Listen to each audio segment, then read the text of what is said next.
Buenos días, em, les saludo. Soy Blanca Quispe, madre de la comunidad Charlotte Mason Perú, y vamos a empezar la exposición del volumen 3. En esta oportunidad vamos a exponer 5 capítulos, los 5 primeros capítulos del volumen 3 de la serie de Charlotte Mason, titulada Educación en el Hogar. Entonces, Charlotte Mason empieza con el prólogo indicándonos claramente que este volumen está dirigida con el propósito para dar algunas sugerencias de la elaboración del currículum para niños menores de 12 años. Y también detalla, en línea muy general, que uno de los principios base para esta presentación de ese volumen son el principio de docilidad y autoridad, que se han considerado como muy fundamentales. Y dice que estos dos principios de docilidad y autoridad deben estar fundamentados por el respeto de la personalidad del niño.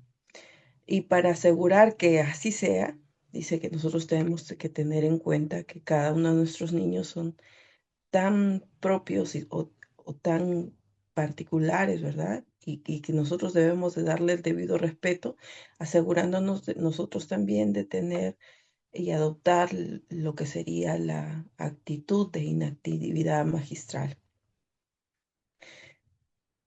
También nos indica en el prólogo Charlotte Mason que este volumen debe de tenerse en cuenta que para la elaboración más acorde es necesario tener en cuenta que la educación es vida y que también la educación es la ciencia de las relaciones. Y una de las cosas que destaca Charlotte Mason es que uno de los problemas que se ha tenido hasta ese momento es que el mayor problema es que no se ha inculcado el leer libros valiosos a los niños hasta esta edad de 12 años, lo cual también ha hecho en mucho sentido de que una ortografía y una composición pueda ser de forma natural, ¿no? Dicho eso, vamos a pasar al capítulo 1, que sería la docilidad y autoridad en el hogar y la escuela. El gobierno arbitrario y una obediencia incuestionable eran los hábitos del hogar en la antigüedad, ¿no? Pero Charlotte Mason pregunta, ¿acaso este gobierno arbitrario puede ser siempre un fracaso? Y da muchos ejemplos, inclusive el ejemplo de Abraham en la Biblia, en el que detalla Charlotte Mason que los, los gobiernos arbitrarios no siempre han fracasado en la historia, si es que los padres o las personas que han ejercido esta autoridad son estables, capaces, autónomos, eh, como modales gentiles, padres como padres bondadosos, a quienes sus hijos aman y honran, padres cultivados e inteligentes. Entonces, si los padres tienen un pensamiento educativo más verdadero, resulta en la formación del carácter más digno de sus hijos. También señalan en este primer capítulo que el destronamiento de la autoridad en el gobierno del hogar afecta también la docilidad o la obediencia de los niños. Y algo que textualmente Charlotte Mason señala es que el destronamiento de lo divino sigue el destronamiento de toda la autoridad humana, ya sea de reyes y sus diputados sobre naciones o de los padres sobre las familias. Hay pensadores en la historia eh, como Spencer o otros racionalistas o materialistas que indican también, como afectando lo de la autoridad, indican que la autoridad establece reglas y estas reglas podrían transgredir al principio de la libertad de cada persona y al individualismo. Entonces, por tanto, la docilidad u obediencia de los niños se ha perdido a lo largo de la historia. Y la autoridad y la docilidad son principios fundamentales. Entonces, por muchas corrientes de pensamientos, ha estado afectado la idea de que una autoridad puede vulnerar la libertad y por tanto se ha cuestionado la misma autoridad. Eh, pero si vemos también a lo largo de la historia, la autoridad es el principio básico para que también haya como contraprestación, ¿no? La docilidad o obediencia en el caso de los niños. Y Charlotte Mason dice, una vez más reconocemos que estamos hechos para Dios y no tenemos descanso hasta que nos encontremos en Él. Porque si la autoridad, y es lo que señala Charlotte Mason, no es inherente a la persona, la calidad de la persona, sino que la autoridad es diputado. Como padres somos nombrados como autoridades por Dios. La autoridad está establecida en el oficio y no en la persona, que en el momento que es tratada como un atributo personal está perdido, ¿no? En el momento que se le reconoce a la persona con autoridad por su misma condición de personas, estamos perdidos, si no es que en realidad tengamos presente de que la autoridad no proviene de nosotros mismos, sino que es delegada por Dios. Entonces así el déspota gobierna a través del terror, castiga a izquierda, derecha, para sostener su influencia desautorizada. Y finalmente Charlotte Mason señala, dice, soñar con la libertad en el sentido de que cada hombre siendo su único y propio gobernador es tan inútil como soñar con un mundo en el que las manzanas no caen necesariamente del árbol, pero pueden volar en una tangente en cualquier dirección. Por lo tanto, el principio de la autoridad es tan fundamental para que también haya la docilidad o la obediencia en los niños. Principios muy importantes. Muchas gracias.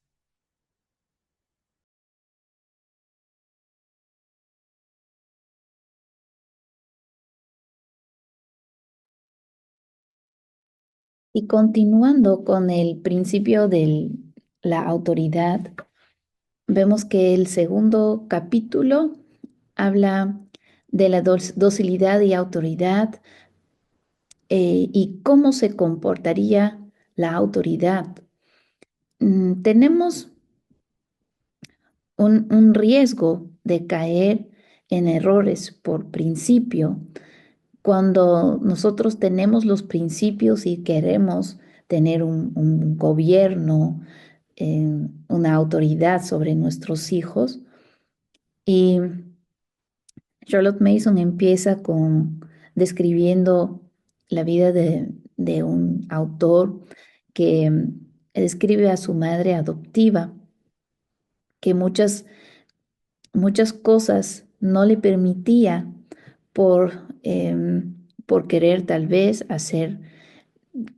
dar una buena educación al niño, pero era una autoridad que era errónea porque se basaba en muchos caprichos, porque Charlotte Mason establece aquí que la autocracia no es igual que la autoridad.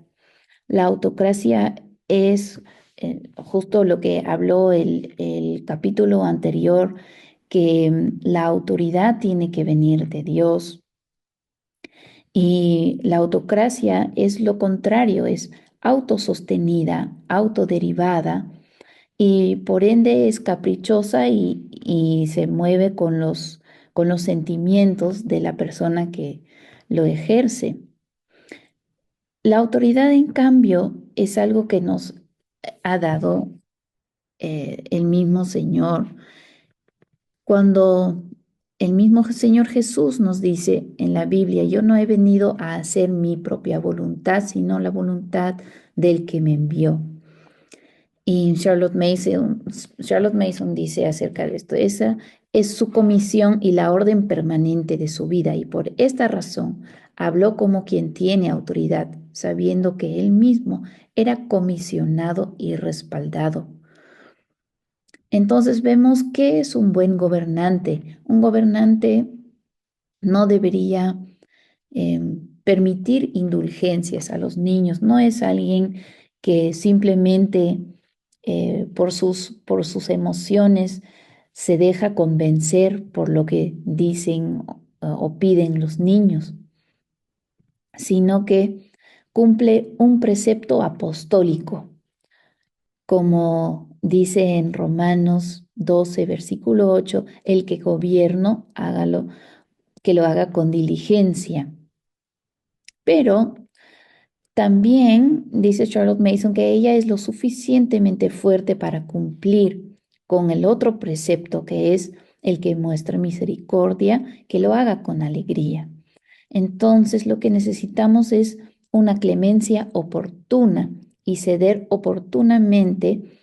Eso es un gran secreto del gobierno fuerte. Cuando nosotros mismos estamos viendo que lo que tal vez los que están bajo nuestra autoridad tienen razón o tienen alguna petición que es muy razonable, que nosotros también podemos ceder. Un buen gobernante también ayuda a los niños a formar un hábito de obediencia pronta. Y ahí tenemos una obediencia mecánica, que es cuando alguien puede dominar, tener dominio sobre su cuerpo, que es algo que nosotros podemos hacer con los niños y es algo que nos puede beneficiar a lo largo de toda la vida. Pero también necesitamos una obediencia razonable, que no solamente es cuando dices suelta esto, que alguien tal vez lo deje caer en el piso, sino que razona y dicen, lo tengo que dejar en algún lugar. Em,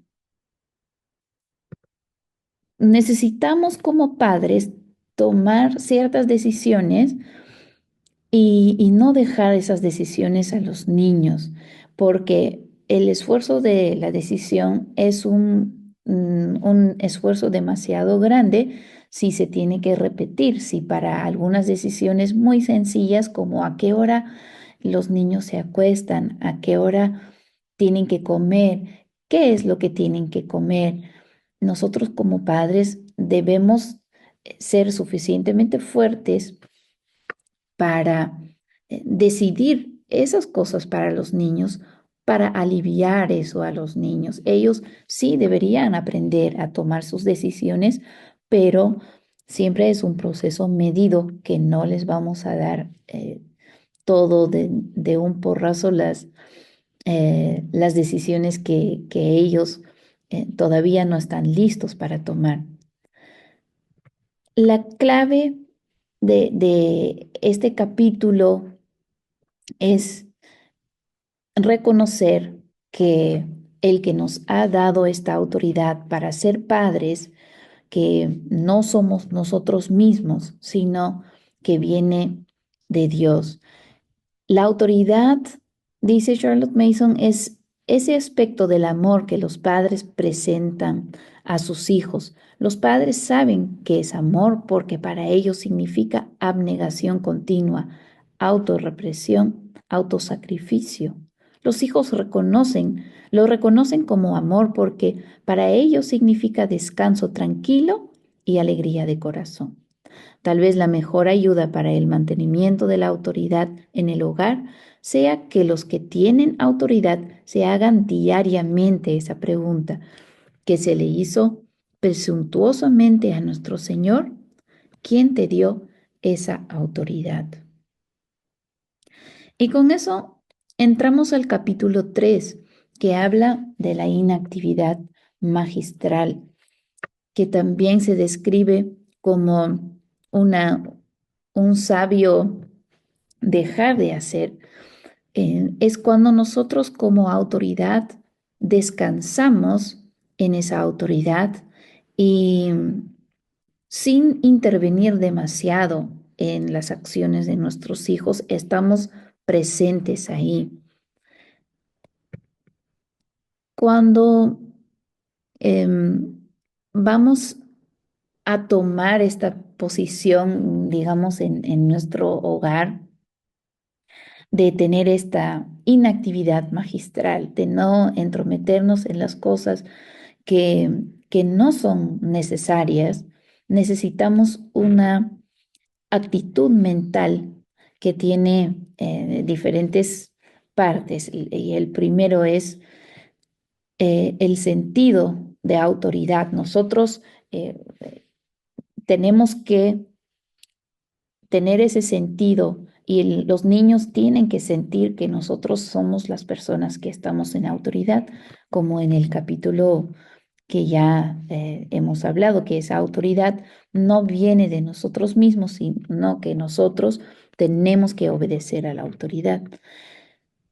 Necesitamos el buen humor que representa un, cuando los niños vienen a pedir algo y podemos decir que sí, de diferentes formas, pero si nosotros decimos, bueno, sí, porque estamos cediendo otra vez a sus caprichos, ellos sienten que es muy diferente a la madre que les concede una petición.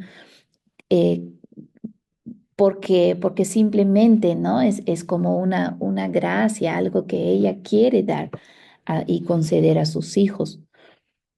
Eh, También nosotros tenemos que tener como autoridad una confianza en nosotros mismos, que es Dios el que nos ha autorizado y por ende podemos tener esa confianza y que Dios también nos ha capacitado para lo que nosotros estamos haciendo. Y no tenemos que desconfiar de nuestros niños, sino poner la confianza también en ellos. Si ya los hemos instruido, entonces tenemos que dejarlos que ellos eh, cumplan con lo que ya les hemos enseñado y que también tengan tal vez algunos errores que los van a ayudar también. Necesitamos una mente sana en un cuerpo sano, porque muchas veces cuando nosotros tal vez no sabemos ser esa autoridad y, y nos sentimos cansadas y sentimos que, bueno, queremos ceder o queremos ser tal vez tenemos esa actitud de autocracia. Dice Charlotte Mason que muchas veces no es culpa de sus actos, de la madre está hablando, sino de su estado, que simplemente a veces estamos muy cansadas y muy cargadas y por eso reaccionamos mal, que no debería ser así, sino que deberíamos tomar ese descanso que también la madre necesita. Dice que también la madre necesita salir a jugar y que las mismas madres tenemos que hacer para nosotras mismas lo que hacemos para un niño, para nuestros hijos, cuando ellos están cansaditos.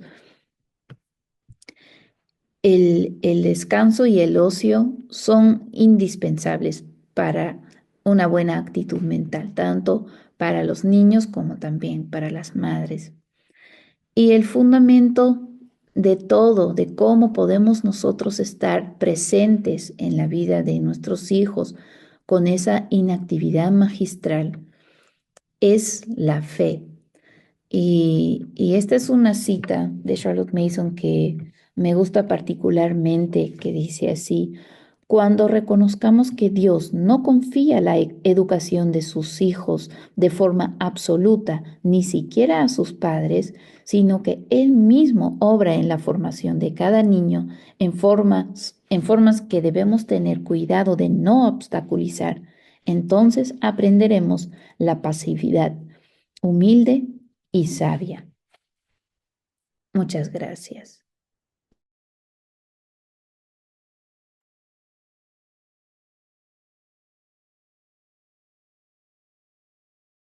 continuando con con este hermoso tema, ¿no? De la autoridad.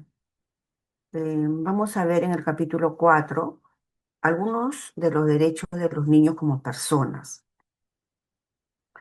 Primero, Charles Mason considera de que los niños deben ser libres en su juego, ¿no? Porque muchas cosas ellos aprenden mediante el juego. Prácticamente es una actividad, una inactividad magistral, ¿no?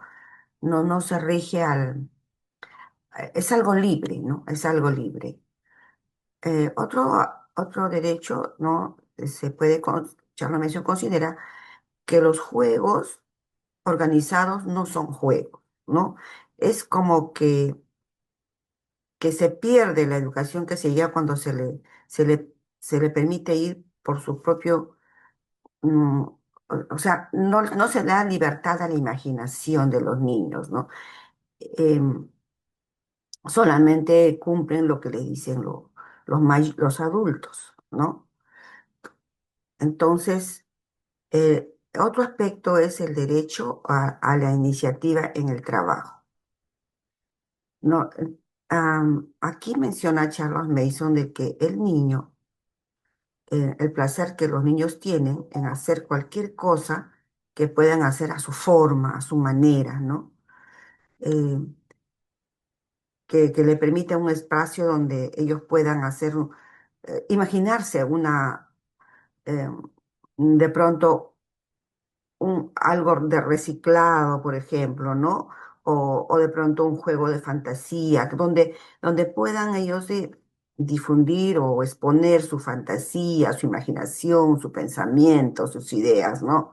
Entonces, ellos pueden crear incluso hasta, a- hasta trabajos que no nos hemos imaginado. Entonces, hay que dejarles como libre a esa iniciativa, dice Charles Mason. Otro aspecto es que muchas veces nosotros estamos al control de los niños, ¿no? Que, qué cosa tienen que hacer, no se le deja en libertad al niño. Y estamos, como se dice, pinchándole, ¿no? Diciendo, ya lo has hecho, ¿dónde está? Lo estamos controlando, ¿no? Pero no le dejamos al niño de que, de que, de que él experimente, ¿no? Que experimente, o sea, dejar caer por sus propios esfuerzos, ¿no? De ver en qué se confundió, entonces ahí como que va a descubrir muchas cosas, ¿no? Entonces el control como que no le ayuda, ¿no? Entonces dice que este sistema de pinchar, de estar ahí atrás del niño, ¿no? Tiende a oscurecer el significado del deber, dice Charles Mason, y también la obligación para el niño o la niña que se acostumbra a apoyarse mentalmente y moralmente contra sus pinchazos, ¿no? Que solamente hace cuando le dicen, pero no tiene como iniciativa, ¿no? Como diríamos, la proactividad. Otro de los derechos también de que los niños y las niñas en general son buenos y deseosos de cumplir con su deber, ¿no? Eh, y, y, y tenemos que confiar en eso, ¿no? Que confiar y ellos van a pasar sus propias dificultades, ¿no? Y de ahí van a ir aprendiendo, ¿no? Entre caídas y levantadas, ¿no? Con respecto a la elección de sus amigos y compañeros, primero tendríamos que entrenar a los niños eh, de manera que podemos confiar en ellos, ¿no?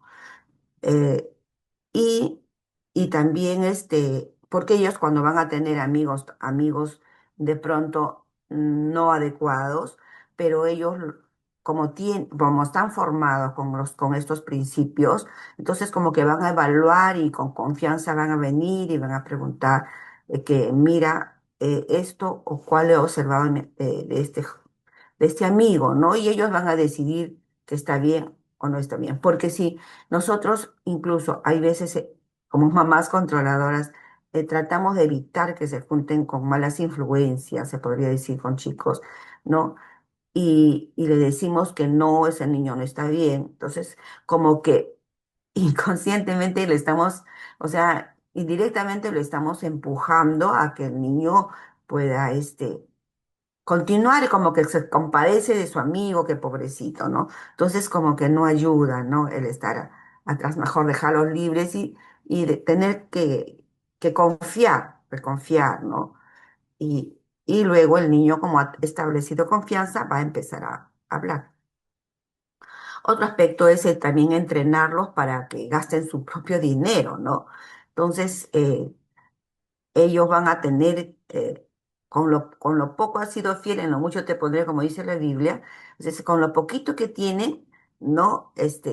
Tienen que saber entrenarlos para que aprendan a administrarlo bien, ¿no? En lo necesario, ¿no? En lo que debieran gastar, ¿no? Y no gastar en cosas donde son superficiales, donde no necesitan. Y otro aspecto que es nuestro deber, formar opiniones cuidadosamente, ¿no? Que ellos tengan su propia opinión, ¿no? Y no estar solamente repitiendo las opiniones de los otros, sino que tengan su propia opinión, ¿no?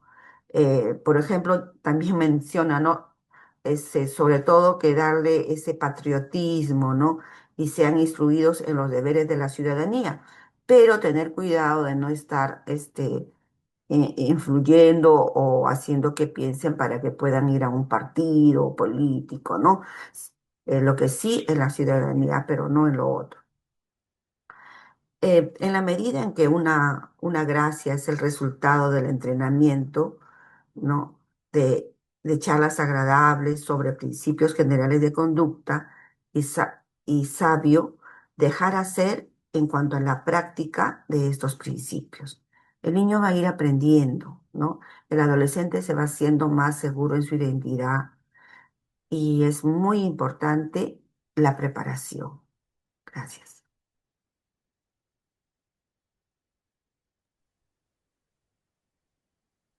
Buenos días, continuando con el capítulo 5. Este se titula La psicología en relación con el pensamiento actual. Bueno, ahí nos habla, pues en primer lugar, que el pensamiento educativo en el siglo XVIII, ¿no? Nos dice que a finales del siglo XVIII y XIX la educación se consideraba como uno de los objetivos esenciales de la humanidad. Y ya en el siglo XVIII, ¿no? Tenían como referentes a Locke y Rousseau, se educaba con claridad y convicción. Y Shalom Mason nos dice pues que recientemente había habido un entusiasmo educativo, ¿no? Habían nuevas escuelas, más oportunidades también para que las mujeres puedan educarse, nuevos sistemas de evaluación. Y también con ello, o sea, hubieron avances, pero también creció la insatisfacción, ¿no? Y la duda si iban por el camino correcto. Y luego nos dice que esa insatisfacción con la educación actual es una señal alentadora, ¿no? Ya que nos indica que podrían estar surgiendo pues nuevas teorías y prácticas, ¿no? Que sean más sólidas. Y además porque ahora entendían pues que el éxito educativo requiere bases sólidas, ¿no? Que antes habían aplicado métodos sin considerar bien la filosofía o la psicología que los respaldaba. Y luego nos habla pues que existen múltiples enfoques psicológicos y educativos y que a menudo están opuestos los unos a los otros, ¿no? Lo que evidencia pues la necesidad de identificar un modelo psicológico que sea más adecuado, ¿no? Para nuestro tiempo, dice, ¿no? Y también menciona que la psicología evoluciona y lo que funcionó en el pasado ya no es útil ahora y lo actual no lo será en el futuro. Y también nos dice que la educación cambia con la sociedad y ningún sistema pues es plenamente satisfactorio, ¿no? Entonces habría que pensar en cuáles serían las condiciones de un sistema adecuado. Y ya nos menciona que debería ser capaz de abarcar toda la naturaleza humana y sus relaciones con todo lo que lo rodea. Debe ser indispensable, es decir, que no debería haber otra psicología igualmente adecuada. Asimismo, debe estar en sintonía con el pensamiento vivo de la época, de modo pues que no sea exclusivo de expertos, ¿no? Sino relevante para cualquier persona reflexiva. Luego nos habla acerca de que en nuestra época se valora la sacralidad de la persona y el interés por la vida cotidiana de cualquier tipo de persona, de la gente común, ¿no? Y eso se ve reflejado en la literatura, en las entrevistas, en las biografías, ¿no? Donde se detallan rasgos personales de gente común, ¿no? Y por eso una psicología debería estar centrada en la persona, ¿no? Y ese tipo de psicología va a ser muy bien aceptada porque está reflejando la convicción de que cada ser humano importa. Luego nos habla de la evolución del individuo, evolución en el sentido de crecimiento, de desarrollo, ¿no? Entonces nos dice que la educación debe centrarse en el desarrollo integral de la persona, ¿no? Y integral vemos pues como la parte intelectual, la parte física, la parte moral, y no en acumular conocimientos o logros superficiales, ¿no?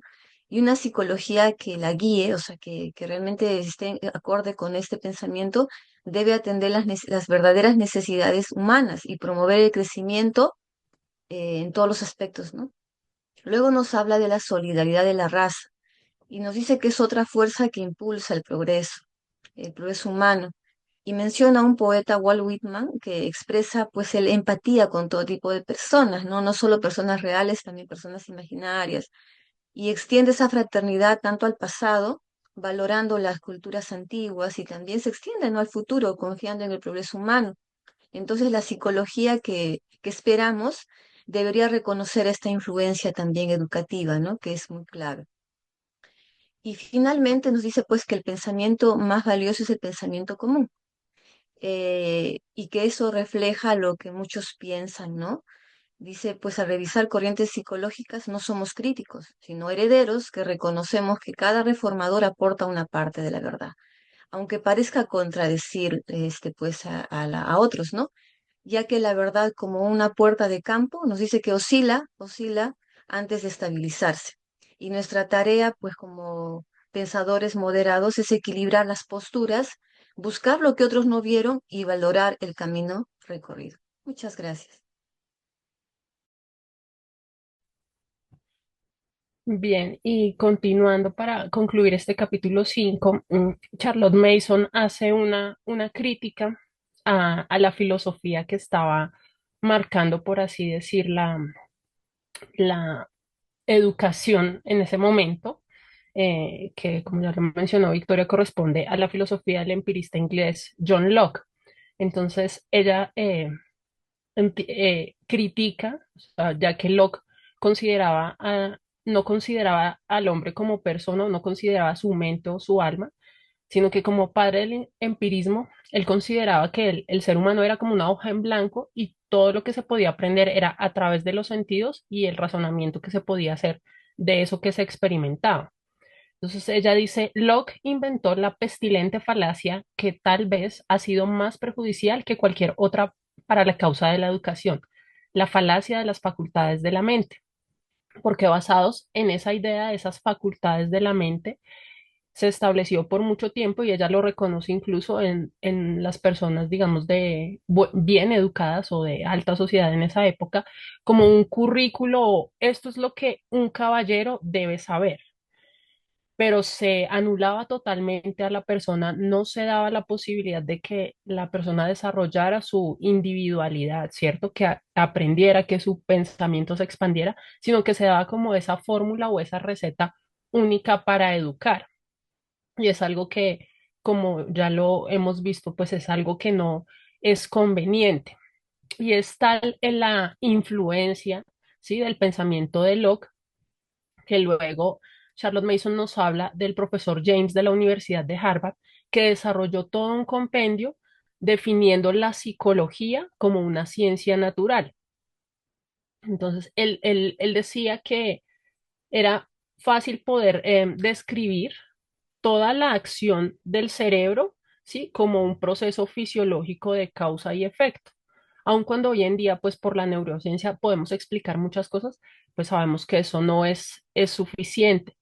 Sin embargo, ellos se mantuvieron en poder, en decir que solo podían explicar, digamos que la mente, podían explicar todos los procesos de esa manera, de forma material y mecánica. Y hace una comparación, dice Charlotte Mason, dice, esto no está muy lejos del anuncio del francés de que el cerebro segrega pensamiento como el hígado segrega bilis, ¿sí?, mostrándonos, o sea, hasta el punto materialista al que había llegado. Entonces, esta filosofía implementó, digamos, esas ideas dentro de la psicología natural que fue ampliamente difundida. Aún así, estos psicólogos reconocieron, bueno, particularmente este profesor, el profesor James, reconoció que a pesar de que decía, sí, lo puedo explicar todo en términos de lo material, de las reacciones en el cuerpo, eh, esto está sobre un terreno inestable, si realmente no tiene un fundamento sólido. Él finalmente lo reconoce de alguna manera, pero pues esto no se extendió. Entonces, eh, para los demás seguía siendo la psicología esa ciencia natural que podía explicar todo. Sin embargo, Charlotte Mason critica esto y dice, no puede ser que consideremos que es simplemente que todos somos iguales, porque que todos somos iguales y que todo se reduce a esas facultades de la mente, porque si no hay persona, o sea, si no hay persona, ya prácticamente nada tiene razón de ser, no va a haber entusiasmo, no va a haber posibilidad de tener fe, no va a haber posibilidad de crear, de producir, porque todo se reduce a eso, a una causa y un efecto dentro de la mente. Hay una cita que ella dice, es lúgubre suponer que, después de todo, uno puede no ser nadie, sino solo un estado momentáneo de conciencia, que es lo que proponía Locke, ¿no? Que simplemente es eso, en un momento se razona esto y ya está. Y dice también ella, donde no hay personas, no hay posibilidad de ese aflato o soplo divino que llamamos entusiasmo, de ese reconocimiento de otro en un plano superior al que nos referimos cuando decimos creo en tal o cual, de ese reconocimiento del ser divino que llamamos fe. Entonces ella concluye que este sistema de psicología como ciencia natural exclusivamente es inadecuado, innecesario e inarmónico. Es inadecuado porque, como ya lo mencionamos y el mismo profesor James lo reconoció, no cubre la totalidad del ser humano. Entonces, realmente no es del todo útil porque pues, hay más cosas por explicar, por abordar. Es innecesario porque justamente también, como ya se ha mencionado, hay más psicologías y hay otros, digamos, otras variantes de la psicología que se abordan de forma integral y mejor esos otros aspectos. Entonces tampoco se necesita. Y además es inarmónico porque, como ya nos lo expusieron anteriormente, de acuerdo al pensamiento de la época, ya se estaba considerando esa sacralidad de la persona, del individuo, de su relación con los demás. Y si no podemos tomar en cuenta a la persona, pues no tiene sentido, por ejemplo, usar los libros o las ideas vivas para conectar nosotros, por ejemplo, en esta época, con personas que vivieron en épocas anteriores con sus ideas, a través de la lectura de sus obras. No tendría sentido sino si solamente es algo, si solamente aprendemos de acuerdo a lo que podemos experimentar. Entonces, finalmente, ella concluye que dado que tenemos esta filosofía, ¿sí? Pues que no es necesaria, sin embargo es tentador porque hay ciertas cosas, ¿cierto? Como lo explicaba, de la neurociencia, por ejemplo, o ciertos patrones de comportamiento que se pueden deducir que sí funcionan, entonces eso es tentador poderlo usar. Sin embargo, ella hace la advertencia y dice, tenemos razones para vigilar el lugar de la salida de las aguas, es decir, la psicología sobre la que descansa nuestro pensamiento y nuestra acción educativa. Es algo importante que tenemos que considerar. ¿Cuál es esa filosofía y esa psicología que está detrás de la forma en que estamos educando? Porque si es una psicología de ese tipo, solamente natural, meramente materialista, donde no se considera a la persona, pues eso es lo que se va a impartir. Aunque haya elementos útiles, esos son los que debemos tomar, pero lo demás debemos vigilarlo y, como dice la palabra, solo retener lo bueno y desechar lo que no nos conviene. Y al final, dice ella, el peligro es que tomemos una parte por el todo y permitamos que esta nueva psicología usurpe todo el campo de la educación. Y con esta frase, ella cierra esa advertencia sobre lo que debemos hacer en lo que respecta a la psicología de la educación. Muchas gracias.